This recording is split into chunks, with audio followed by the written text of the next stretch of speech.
Hello guys, আমাদের ছোট্ট ব্লগে আপনাদের স্বাগত আছে। আমাদের আজকে পরিচয় দেবো কে কে কোথায় থেকে আছি, আমরা কোথায় থেকে বিলং করছি। দেখছি লে। আমার নাম হয় দেব কুমার রায়, আমার দাদার নাম হয় রাজ রায়, তারপরে আমার ভাই আছে বিক্কি রায়, নুনু নেই মিথিলেশ রায়, বন্টি রায়, রাহুল দাদা আছে, রাহুল রায় নাম আছে, অঙ্কিত রায়, আর অমর রায় আছে। মানে আমরা এখানে মানে যতজন দেখতে পাচ্ছ অতজন মিলে ভিডিওটা শুট করছি। তো কিছু বলা নেই, শুধু একটু সাপোর্ট করবো। আমাদের বাড়ি হয় ওয়েস্ট বেঙ্গল, শামসির চট্টগ্রাম থেকে মুগদারা কাশিমপুর। আর কিছু আমরা এখন নতুন কমেডি ভিডিও মানে স্টার্ট করেছি, তো আমরা সাপোর্ট করবা প্লিজ।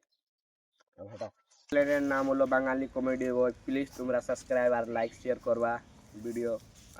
আর ইনস্টাগ্রামে আইডির নাম হলো হ্যাপি বয়। আমাদের ভিডিও আমরা প্রতিদিন পোস্ট করি। দেখছি কি হচ্ছে। সবথেকে কঠিন কাজ আমরা নিয়ে করছি, হাসানো। যেরকম হলো পাবলিক হাসানো। আমাদের যদি 10K ফলোয়ার হয়ে যায়, তারপরে যারা মানে ফলো করে যদি দেখা হয় কার সঙ্গে, তাহলে কিছু গিফট দেওয়া যাবে।